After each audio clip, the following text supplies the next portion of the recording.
Essas são as Cataratas do Iguaçu, patrimônio da humanidade, uma das novas 7 maravilhas da natureza. Essa esplêndida sequência de cachoeiras fica na cidade de Foz do Iguaçu, do Brasil, morada de um dentista genuinamente curioso chamado Alexandre Kramer, que decidiu pesquisar as origens da família dele e acabou se deparando com revelações inimagináveis. Ele descobriu informações inéditas sobre a imigração do povo de um pequeno país europeu para as Américas, sobre noivas que se casavam de preto, batalhas envolvendo povos originários, um cemitério secreto, muito sofrimento, perseverança e resiliência. Acompanhe agora essa surpreendente história sobre a saga humana.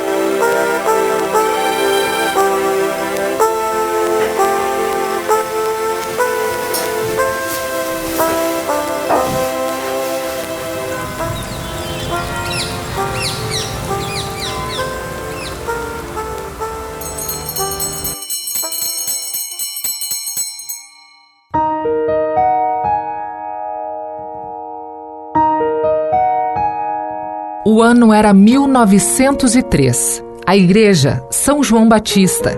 A cidade, Santa Cruz do Sul, no Rio Grande do Sul, sul do Brasil. A noiva, Maria Pierret.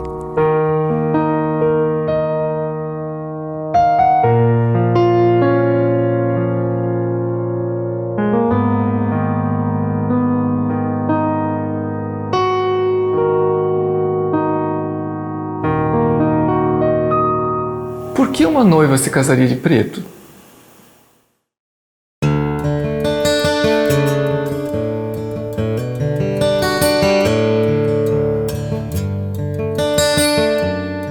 Maria Pierret era minha bisavó materna. Ela falava muito bem o alemão e o francês, e nós acreditávamos que ela era alemã porque a certidão de casamento dela afirmava isso. E uma parte da família, por ela falar francês, acreditava que ela era da França. A vovó Maria Pierret, ela sempre comentava que tinha vindo da França, que ela era francesa.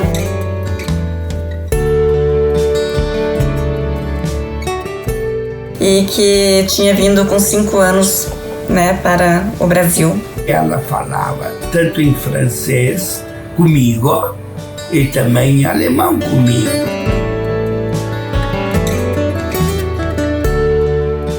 Eu era piazinho ainda. Ela contava os números de 1 a 10 ou até mais em francês. Então ela sabia falar francês, segundo a minha versão de guri da época. A dúvida em relação à origem de Maria Pierret ficou mais evidente durante as buscas pelos documentos dos antepassados. A nossa busca começou há muitos anos.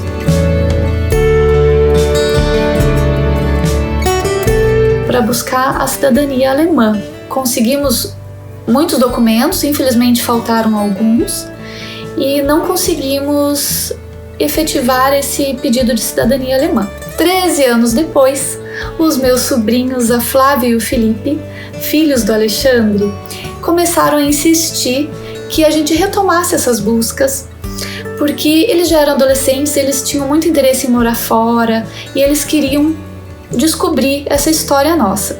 A gente retomou a árvore genealógica que já estava construída num site da internet e a partir dali começamos a buscar nos cartórios os documentos. E nesse momento a gente começou a prestar muita atenção na minha bisavó, a Maria Pierret, porque na certidão de casamento dela com o Ricardo consta que ela era nascida na Alemanha. A partir dali a gente se encheu de esperança de novo e fomos atrás dos documentos e procurando a certidão de nascimento dela. Através desse site, a gente descobriu alguns primos distantes e eles nos ajudaram com as pesquisas. Em 2014, eu fui para a Alemanha tentar encontrar alguma pista.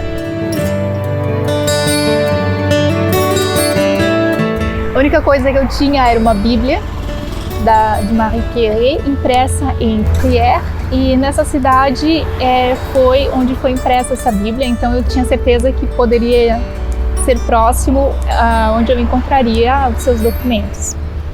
Neste momento eu não descobri nada, e somente em 2019, com MeioHeritage, eu encontrei então o Alexandre, que complementou as minhas pesquisas para descobrir finalmente onde enviar alguns e-mails e descobrir certificados de nascimento, certidões de nascimento de Marie Pierret.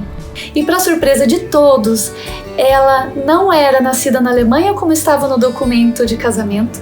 Ela não era nascida na França, como ela dizia para todos os netos. Ela era nascida no Grão-Ducado de Luxemburgo. Maria Pierret nasceu na cidade de Mersch, em Luxemburgo. Luxemburgo é um pequeno país situado no coração da Europa, entre a Alemanha, Bélgica e França. Tem em torno de 620 mil habitantes em uma área de 2.586 km². É uma democracia parlamentar, com o Grão-Duque como monarca constitucional. Nossa Alteza Real, Grão-Duque N. É o único grão-ducado existente no mundo. Tem como línguas oficiais o luxemburguês, o alemão e francês, mas o inglês é amplamente falado e o português também. Pude visitar a comuna, que é a cidade de Mersch, e com a ajuda dele consegui todas as pistas que faltavam. A gente descobriu que ela se tornou Maria no Brasil, porque no nascimento dela, ela é Marie Pierret. Ela e os pais, os avós, os bisavós, toda a família dela, tanto o lado materno quanto paterno, todos vieram do Luxemburgo. E também uma outra curiosidade é que a família dela veio de uma região de Luxemburgo próxima à divisa da Alemanha. E a família do Ricardo Schmidt, com quem ela se casou, o meu bisavô, toda a família dele, que veio da Alemanha, veio de uma cidade próxima também da divisa entre a Alemanha e Luxemburgo. A descoberta sobre a origem luxemburguesa surpreendeu até mesmo os descendentes diretos dela. Eu sou filha da Maria Pierret. Meu nome é Anna Schmidt Strasburger.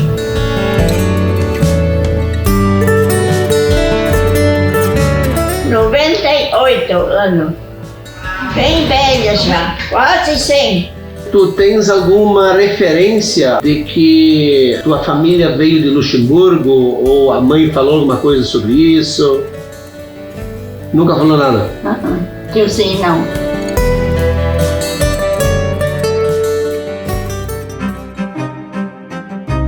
Maria Pierret era filha de Dominique Pierret e Anne-Marie Storck. Quando ela nasceu, Dominique tinha 28 anos, era alfaiate. A mãe Anne também tinha 28 anos. Ela cuidava da casa e dos filhos. Os descendentes sempre consideraram que Maria Pierret era filha única, porque ela comentava apenas de uma irmã que já havia falecido. Mas durante as pesquisas, descobriram que ela tinha 4 irmãos: Dominique, Karl, Suzanne e Elizabeth. Isso consta no censo realizado em Mersch no ano de 1887. Essa família embarcou na Bélgica, no porto de Antuérpia, muito provavelmente atraída por propagandas que divulgavam a América do Sul como uma terra de prosperidades. Em 2 de fevereiro de 1889, a Marie Pierret deixou Luxemburgo com 4 anos, junto com mais 4 irmãos e os seus pais, Dominique Pierret e Anne-Marie Storck. Ficaram para trás Domicus Pierret, que já era viúvo de Elizabeth Jung, que havia falecido 20 anos antes, e do lado da Anne-Marie Storck ficou em Luxemburgo a Anne-Marie Reuter, que era viúva de Nicholas Storck, que havia falecido em Paris alguns anos antes. Documentos mostram que eles embarcaram para um país mais ao sul que não era o Brasil. Eles embarcaram no SS Hanover I com destino a um país mais ao sul da América do Sul, a Argentina. Depois de 30 dias de viagem, e chegaram no dia 3 de março de 1889 no porto de Buenos Aires, na Argentina. Mas na lista de chegada não constava o nome de uma das crianças. Ela contou a história da vinda deles, né, no navio, e que tinha sido uma viagem muito longa e muito sofrida, e que ela havia perdido a irmã Elisa no navio e tinha sido enterrada no mar. Então ela falava isso com muito sentimento. Lembra que alguém morreu durante a viagem? Sim, a mãe contou. Ele disse que o navio não para enterrar essa pessoa. Essa pessoa tem que ser enterrado. Ela está cheia de no navio. Não dizer isso, os peixes já comeram muito tempo. Assim como a pessoa morre no navio, não vai.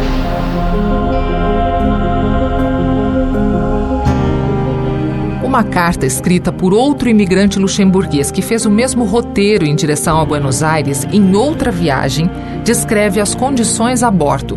A carta foi publicada num jornal da época. Um artigo do jornal Luxemburger Wort de 4 de março de 1889. Zuschrift.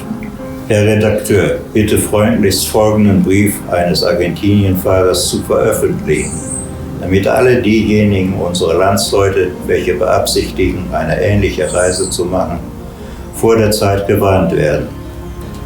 Colonia San Antonio, 1889. Wir waren zu 950 Personen auf dem Schiff. Da können Sie sich denken, was das war. Und die, welche frei überliefert wurden, Essen haben wir bekommen, wie man es für die Schweine macht. Geschlafen haben wir durcheinander, Geheiratete wie Ledige. Die Betten waren derart, dass man sich nicht aufrichten konnte, auch allzu klein und nur 70 Zentimeter breit. Und dann erst der Strohsack und der Schmutz. In der Tat, das Vieh ist besser gehalten zu Hause, wie wir es waren. Keine Ordnung, keine Lampe ist auf dem Verdeck abends angezündet. Von Polizeistunde keine Rede. Die Insassen können laufen, wie und wohin sie wollen des Nachts. Treppen auf, Treppen ab. Sie können brüllen wie die Löwen, sodass kein Mensch schlafen kann. Kranke müssen sterben wegen Mangel an Ordnung und Pflege. Man bekommt nicht mal eine Tasse Fleischbrühe fürs Geld. Vor der zweiten Küche kann man nicht einmal sprechen. Da wird gekocht mit dem Maschinendampf. Das beste Essen hat keinen Geschmack. Reis ist so dünn wie Wasser. Und in den 35 Tagen wurden uns nicht einmal geschälte Kartoffeln serviert. Des Morgens wurde schwarzer Kaffee so dünn, als hätte man mit einem Löffel 12 Liter zubereitet aufgetischt. Weißes Brot bekamen wir wohl, aber es war nur halb gebacken, damit die Leute dessen nicht so viel essen sollen. Von der herrschenden Dieberei kann man nicht einmal Rede führen. Die Stadt Buenos Aires ist größer als Paris, hat aber nicht so viele Einwohner. Und ungefähr 700 Tramways laufen Tag und Nacht. Wir waren 2 Tage in der Stadt, ehe wir zur Kolonie reisten. Zu unserer Eisenbahnreise vom 3. Januar um 3 Uhr nachmittags an brauchten wir 16 Stunden. Und in diesen 16 Stunden haben wir wohl 100 Meilen zurückgelegt. Während dieser Zeit haben wir ungefähr jede Viertelstunde ein Strohhäuschen gesehen, sonst nur Pferde, Kühe, Ochsen mit ihren Jungen. Diese beziffern sich wohl auf mehr als 100.000 Stück. Wir sind nun hier in einer schönen Gegend. Alles ist eben, kein Berg ist zu sehen. Auch der Bodengrund sieht sich äußerst kulturfähig an, denn die obere Schicht besteht wohl ungefähr aus 1 Meter tiefen schwarzen Boden. In der Nähe unserer Kolonie ist eine neue Stadt angelegt, Juarez genannt. Gerhard Ott é uma das poucas pessoas capazes de compreender e traduzir os documentos da época. Ele é especialista em alemão gótico, um jeito de escrever muito próprio dos documentos antigos em alemão. Naquela época o alemão era alemão, hoje não é mais. Entrou muito estrangeirismo, né? Lutero, com a tradução da Bíblia, que ele unificou a língua, que formou o tal do alemão padrão. Eu gosto de fazer justamente essas traduções antigas, porque a gente fica pesquisando e descobre novidades, né? Era difícil naquela época. Eles viviam com muito menos do que nós hoje, né? E também eram felizes, né?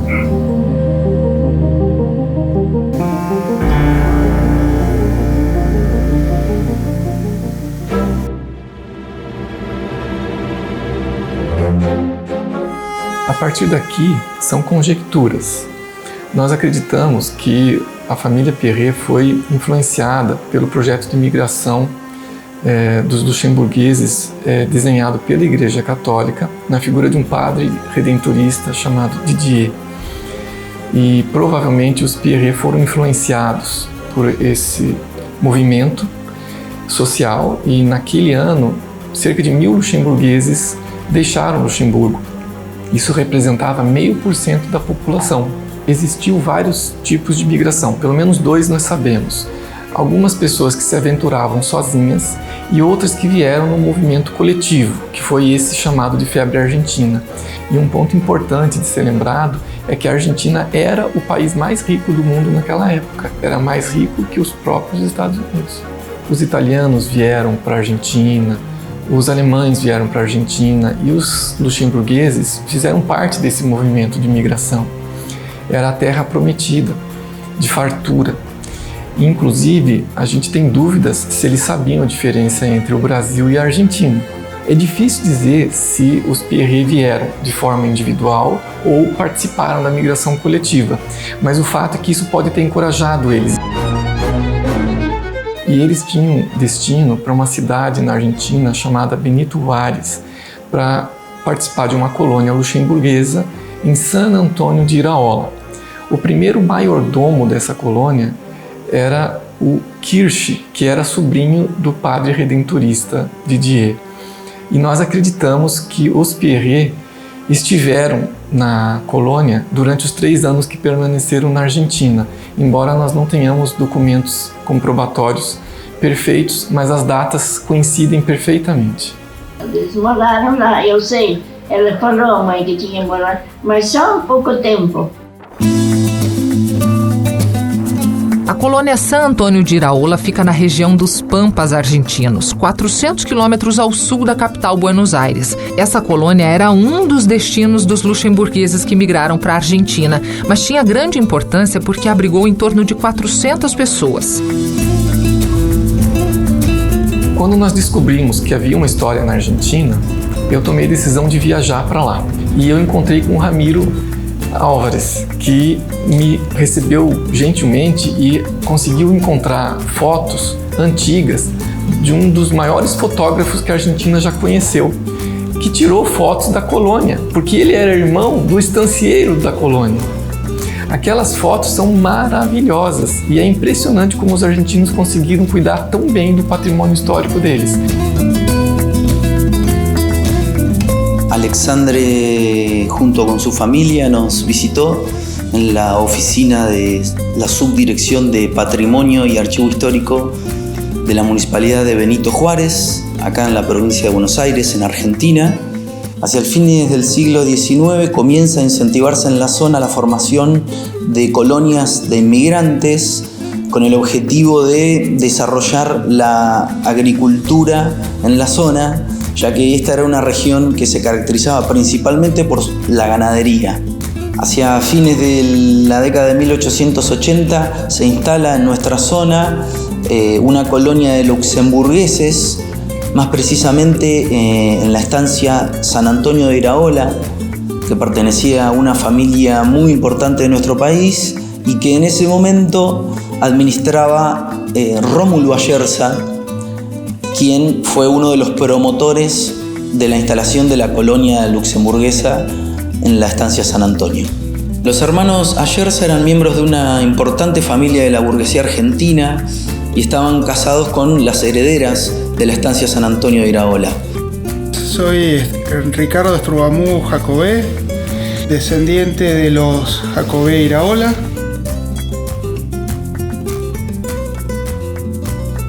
Propietario todavía de una parte de la estancia, de los alrededores de la casa principal, probablemente parte de la colonia luxemburguesa o en sus alrededores inmediatos. Bueno, nos convoca Alexandre, que ha hecho una investigación fabulosa sobre los orígenes de su familia y de esta inmigración. Francisco Ayerza, que era marido, no era propietario, era marido de Josefina Jacobé Iraola, y una de las herederas de San Antonio de Iraola. Había 3 herederos más, entre ellos mi bisabuelo. Francisco Ayerza era abogado, pero se lo recuerda mejor por sus trabajos en fotografía. Y Rómulo Ayerza estaba casado con María Jacobé Iraola, heredera directa de la estancia San Antonio de Iraola, y en ese momento era el encargado de administrar la estancia. Pensé que conocía bastante de la agitada vida de la estancia. Siempre ha sido una zona de frontera, había muchos problemas de invasiones en el partido de Benito Juárez, que en ese momento no existía, era la frontera contra el indígena. Y mis antepasados se instalaron allí porque había tierras libres. Negociaban con los indígenas y bueno, tenían sus ganados como podían y defendían sus vidas junto con la de sus empleados a balazos, ¿no? Era una vida dura.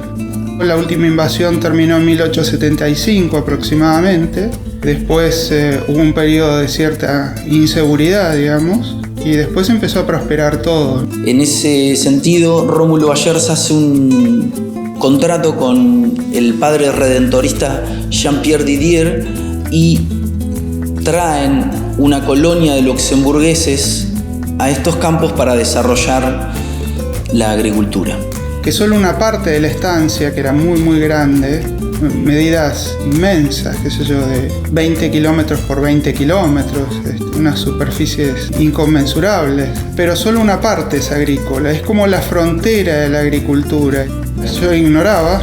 Hacia 1890 la familia de Alexandre, junto con otras 40 o 50 familias más, fueron convocadas. Alguna gente de los que había en Europa, muy comúnmente para esa época, vendía las maravillas de América y de Argentina especialmente, y bueno, trataban de tener colonos que poblaran las tierras. O acordo previa a presença de professor de luxemburguês e de padre que ficaria com eles durante o período da colonização.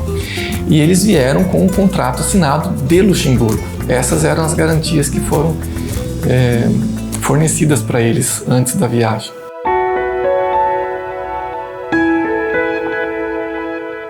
O problema que vai acontecer mais tarde, e é sabido, é que eles talvez tenham sido ingênuos de acreditar em premissas talvez muito otimistas, porque faltou talvez planejar ali as dificuldades que eles teriam com o clima, com a adaptação numa terra que não conheciam a língua, né? E, enfim, a economia da Argentina e a própria economia global, que começou a afetar também as situações mais locais dentro da Argentina. Nós sabemos que a colônia não prosperou. Os colonos se endividaram, as colheitas fracassaram, eles tiveram problema com o clima e eles encontraram a terra com necessidade de preparo, de manejo, que eles não esperavam ter esses tipos de dificuldades. Nós sabemos disso porque eles registraram um protesto no jornal local. Gracias a una carta que envían los colonos luxemburgueses al periódico El Fénix de nuestra ciudad en octubre de 1890, pudimos conocer algunas cláusulas del contrato. Pudimos averiguar, por ejemplo, que el contrato que habían firmado los colonos con Rómulo Ayerza sería por una duración de 6 años, que el encargado de la estancia San Antonio de Iraola pondría las tierras, los colonos pondrían su fuerza de trabajo y las ganancias se repartirían. Sin embargo, hubo algunas malas cosechas, sumada también a un brote de viruela que hizo estragos en la zona y también en la colonia, y estos problemas llevaron a la disolución de la colonia y a un final que podríamos decir que fue trágico.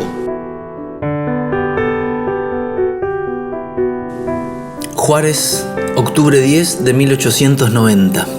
Hace poco más de un año, el Fénix, inspirado por ideas de justicia y con el objeto de poner en evidencia ciertas cláusulas de un contrato que existía entre los infrascriptos y el señor Ayerza, ha publicado la traducción fiel de dicho contrato, cuyo original es en idioma alemán, y se ha servido a acompañarlo de comentarios que en aquel tiempo, por ser recién llegados a esta hospitalaria tierra y aún ilusionados por las aparentes ventajas y libertades que ostentaba el aludido contrato, consideramos algo exageradas y hasta importunas las observaciones que se hacían al respecto. Hoy, señor director, el refrán inglés "Time proves everything", o sea, el tiempo prueba todo, ha venido con los hechos producidos desde entonces a probarnos no solamente el acierto de dichos comentarios, sino poner en evidencia la buena fe y el móvil elevado del que los hacía. Entre los muchos compromisos del contrato figuraba la obligación de darnos animales adiestrados para el trabajo, y en lugar de ellos se nos han entregado animales chúcaros que han llegado hasta a estropear algunos de los nuestros. Más tarde nos apercibimos de que la mayor parte de la tierra que, según compromisos estipulados en el contrato, debía ser apta para el trabajo, o eran terrenos bajos o trabajados desde varios años por otros agricultores que nos habían precedido, y por lo tanto inadecuada para prestarse al cultivo durante otros 6 años, como se pretendía. Nuestra cosecha, en su mayor parte destruida, y nuestros recursos propios agotados, nos veíamos en el caso de volver a principiar, tropezando con la dificultad inesperada de ver que el administrador, menospreciando los deberes de justicia, se apoderó del poco trigo que nos sobraba.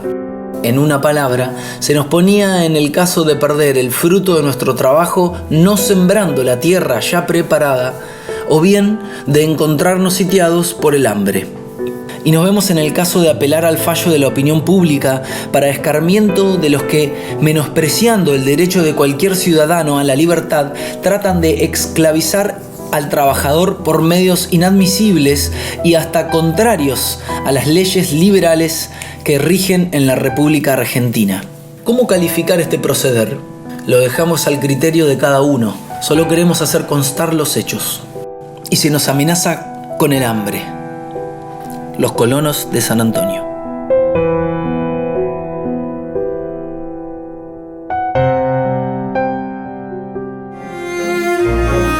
Misteriosamente no hay muchos datos sobre el paso de los colonos en nuestra ciudad. Creo yo por una cuestión de que fue un problema y no fue una experiencia muy feliz. La colonia fracasó, es una zona que a veces hay sequías muy pronunciadas por años. La tierra a veces tiene tendencia a ser un tanto superficial, entonces después de algunos años de agricultura decae la producción. E a colônia vai se dissolver. Parte deles vai ficar na Argentina, parte deles vai viajar para os Estados Unidos e uma parte vai retornar para Luxemburgo. Infelizmente, parte deles ficou sepultada no cemitério de Benito Juárez. Eu esperava encontrar a sepultura do filho mais velho de Dominique Perret. Infelizmente, as sepulturas dos luxemburgueses, quando nós chegamos em Benito Juárez, já não existiam mais, porque elas estavam muito envelhecidas e foram recolhidas para um ossário. Então, qualquer pesquisa que eu venha fazer naquele tipo de ossário, eu preciso de mais recursos, né? E aí ficou um pouco mais difícil de ter documentos que provassem a morte daquela pessoa específica que eu buscava.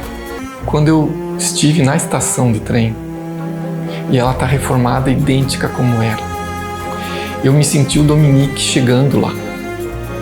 E quando eu visitei o cemitério, mesmo que eu não tivesse encontrado as sepulturas, me doeu de lembrar que houve luxemburgueses que faleceram pela situação que encontraram ali.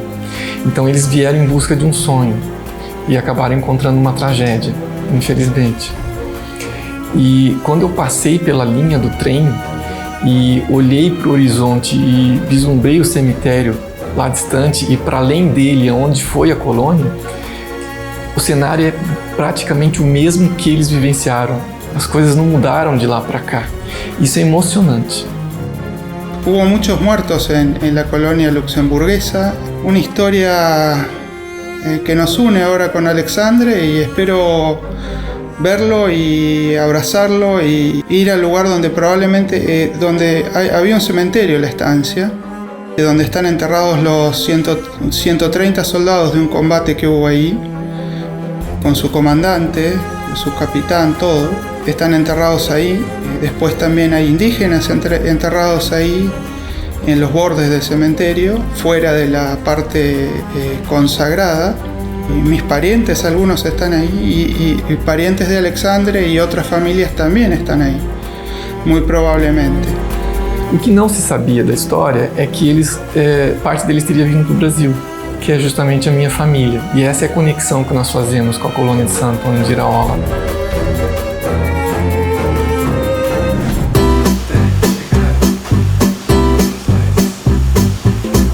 Nós não temos registro da entrada dos Pierret no Brasil, mas nós sabemos, através da certidão de batismo que foi feita no Brasil do filho mais novo dos Pierret, que é o Jacob Pierret, que ele é nascido na Argentina, com data de 24 de janeiro de 1892. Eu sou bisneta do Jacob Pierret e sabia muito pouco a respeito dele.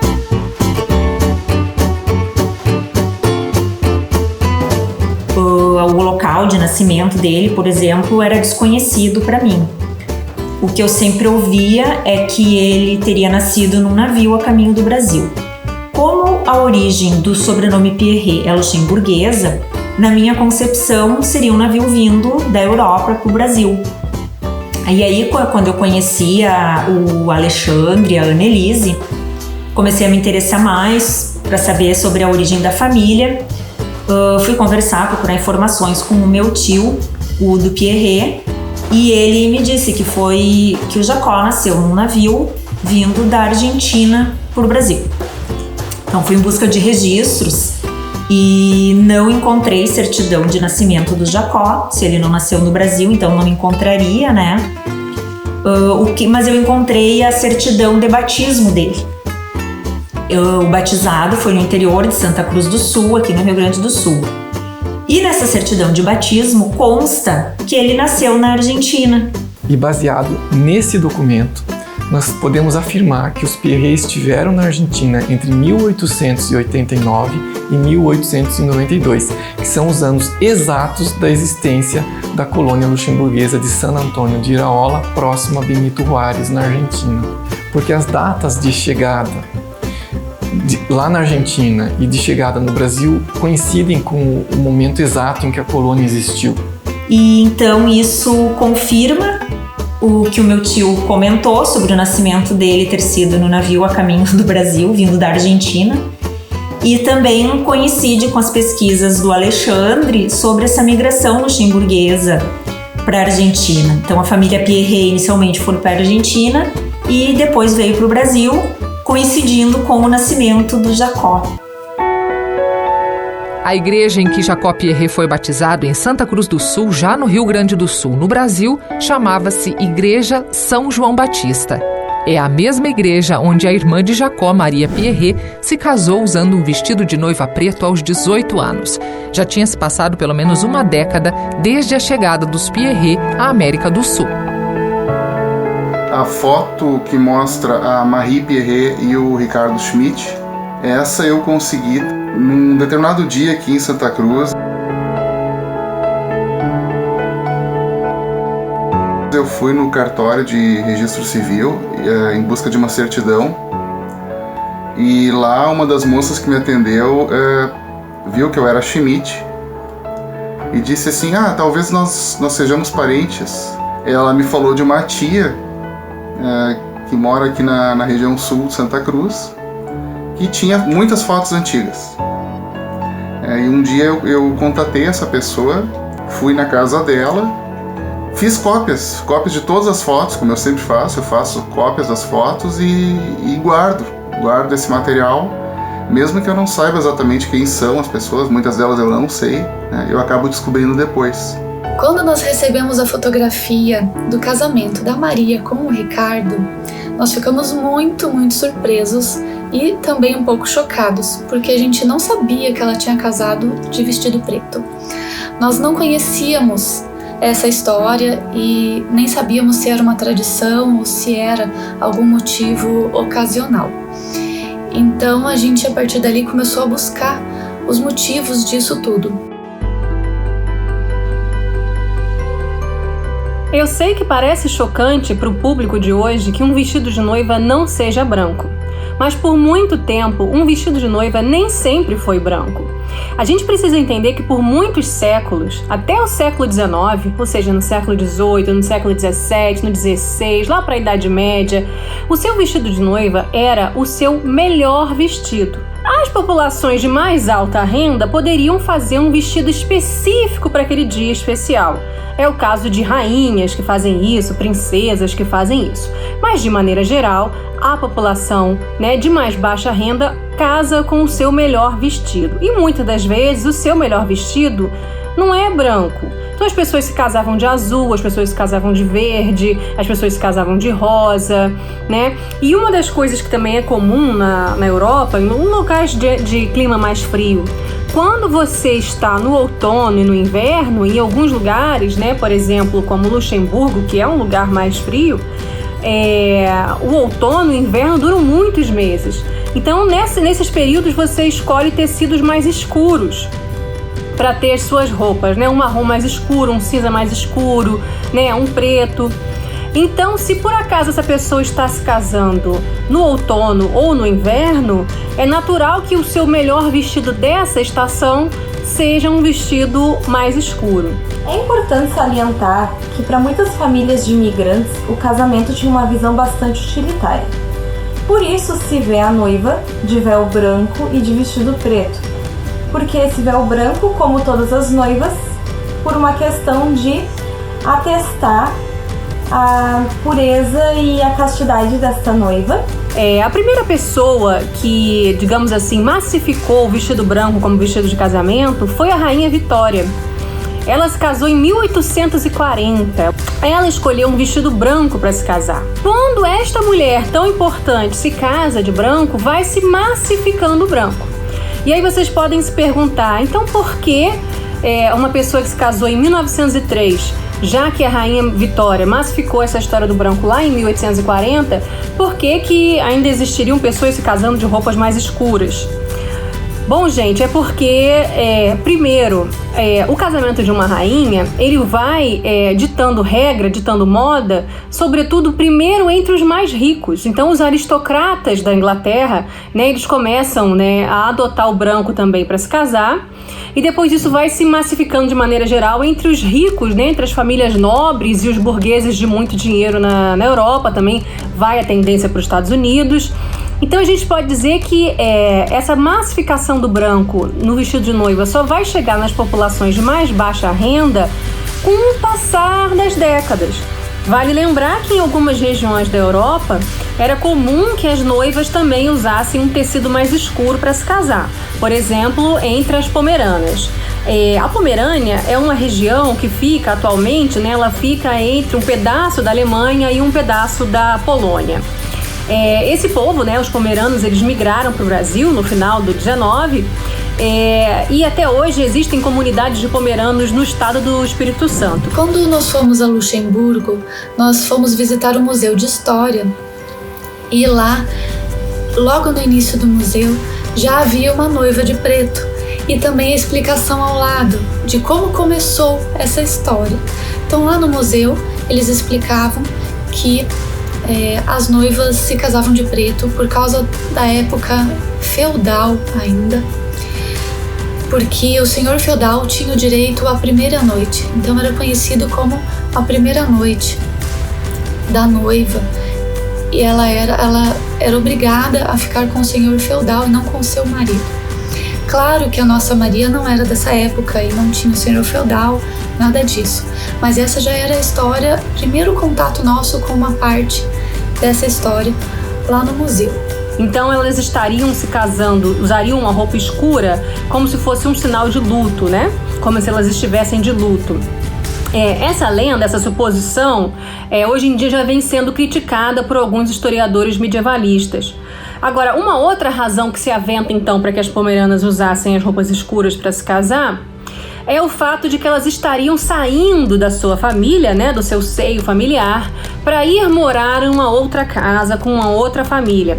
Então é como se fosse a morte social dessa mulher para que nascesse uma outra mulher, né? Morre aquela moça solteira e nasce uma nova mulher. Essa também seria uma das interpretações.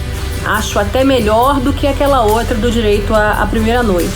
Então, como vocês podem ver, não só pessoas de descendência, né, que descendem de luxemburgueses poderiam estar se casando de roupas mais escuras, mas de algumas outras regiões da Europa também.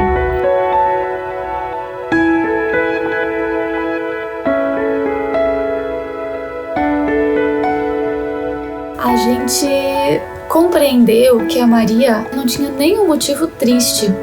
Ela se casou de preto porque era a tradição deles. E o véu branco é o que significava a pureza da noiva. E o vestido preto era tão somente o costume, porque nessa época não se fazia um vestido especialmente para o casamento. Então elas usavam o melhor vestido que elas tinham. E normalmente eram vestidos escuros, porque já vinha da Europa essa dificuldade com o clima muito frio e a dificuldade em lavar e secar as roupas.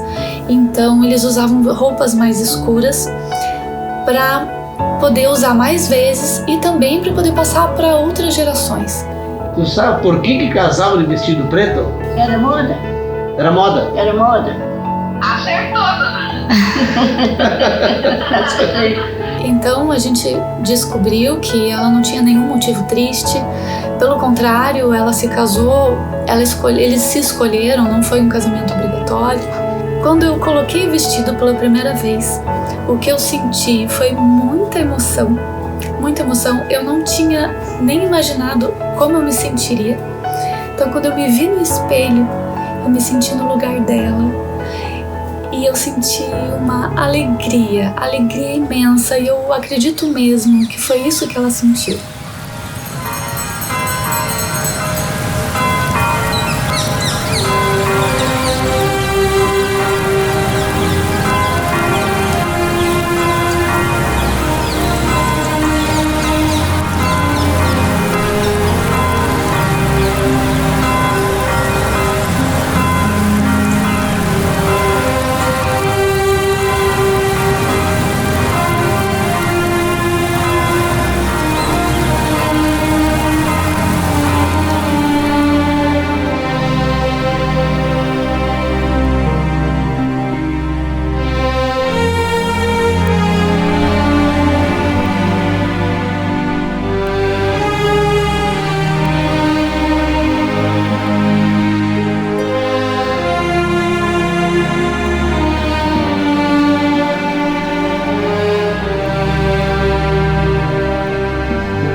minha avó, ela era uma pessoa muito fina, ela era muito requintada, ela se vestia muito bem, usava vestidos pretos, né, muito bonitos, inclusive. Era muito bonita ela era uma pessoa calma, alegre, de uma bondade sim infinita. E a gente nunca via ela triste, ela estava sempre alegre, comentando. A minha mãe, ela era muito querida, ela tinha bastante vizinhança, todo mundo gostava dela. Ela criou 12 filhos, 6 rapazes e 6 moças. De mim tem uma mais nova. O meu avô Ricardo era luterano, né? E ele se casou com a Maria Pierre na Igreja Católica e permitiu que todos os filhos fossem batizados na Igreja Católica e que seguissem a religião da mãe. Isso nunca interferiu na vida deles, era um casal feliz. Eu conheci a avó até os 12 anos, mais ou menos. 12, talvez 15 anos, né? Depois ela morreu e hoje está enterrada aqui em Capivara, pertencente ao município de Pinheirinho do Vale. O que aconteceu com nós, aconteceu com todas as pessoas que nós entrevistamos durante as pesquisas. Nós achávamos que éramos descendentes de alemães e descobrimos que éramos descendentes de luxemburgueses. Há muitos brasileiros descendentes de luxemburgueses que não sabem a sua origem, que desconhecem a sua origem. Então, a ideia de você trabalhar um documentário que explique isso para esses descendentes pode talvez marcar o encontro de muitas pessoas com sua própria história. Eu não tenho como descrever em palavras o que eu senti durante o processo de pesquisa, porque as coisas vão acontecendo e você vai sentindo aquilo, mas estar na terra onde eles pisaram, saber que eles passaram por lá, olhar para a paisagem que eles olharam e saber que ela não mudou de lá para cá, e estou falando de coisa de 100 anos, 120 anos, visitar a sepultura deles lá na Europa, dos mais antigos, e isso é emocionante. Você poder se ajoelhar próximo à sepultura de uma tataravó, descobrir que ela está lá, bem cuidada inclusive, e saber que as pessoas se preocuparam com isso, que no trajeto houve uma preocupação com a preservação da memória. Não é da minha família, é a memória da humanidade, né? É a história humana, é a saga humana, né? Nua e crua. Isso te conecta com o mundo, porque todos nós habitamos um planeta só, mas nós somos migrantes. Nossos antepassados migraram em busca de uma vida melhor. Hoje, muitos de nós migram também, às vezes fazendo o caminho inverso. E graças a Deus fomos abençoados com a cidadania. Nós conseguimos a nossa cidadania luxemburguesa. Com a possibilidade de reconhecimento da cidadania, os descendentes dos imigrantes que chegaram ao Brasil em busca de uma vida melhor estão fazendo o caminho contrário, ou valorizando aqui mesmo o legado deixado por esses imigrantes, cultivando a história, as tradições e perpetuando aos jovens. Os meus filhos vai ser importante mais para eles do que para mim, porque abre portas para que eles possam estudar ou até trabalhar, se esse for o destino deles e a escolha deles. E não só isso, nós fomos abençoados com as descobertas de toda essa história dela, do Ricardo e de tantos outros. A gente descobriu as fotos antigas através desses primos distantes. O Luciano e a Magda nos ajudaram. A gente conheceu tanta gente de primos e parentes que só se encontraram em busca por causa das buscas que nós fizemos. E a gente acabou mudando a vida para melhor de muita gente que nós não imaginávamos nem que isso aconteceria. E a gente descobriu a Noiva de Preto e todas as outras histórias que vieram a partir daí. Inclusive a passagem pela Argentina. Então tudo foi muita surpresa e tudo é muito gratificante hoje da gente ter esse conhecimento, e agradeço muito, que eu tenho certeza que eles estão nos abençoando em toda essa busca e em toda essa descoberta nas nossas vidas. Eu acho que todos nós, como seres humanos, deveríamos buscar conhecer nossas origens. Porque o ser humano que habita esse planeta, ele é muito vinculado não só ao território onde ele habita, mas aos seus antepassados. E isso eu acho que me deu mais chão de conhecer de onde vim. Eu entendi nessa busca por que a minha família, por exemplo, é católica. Porque eles são descendentes de um país que era católico. Vieram por um projeto da Igreja Católica. Colonizaram a América do Sul num ideal católico. Mas não é só pela religião. Se você não acredita em religião, tudo bem, mas você é parte do que veio antes de você, de quem veio antes de você. Você tem em você o teu comportamento, não é só a aparência. Uma curiosidade é que muitos dos meus antepassados que eu sequer conhecia eram odontólogos de alguma formação. E isso me fez pensar também até que ponto as escolhas que eu fiz no meu mundo de hoje, sem conhecê-los, foram de alguma forma influenciadas por esse passado desconhecido. Então, desnudar esse passado é uma experiência que eu recomendo para qualquer um que esteja assistindo a gente nesse momento. Vai fazer bem para vocês, porque fez bem para mim.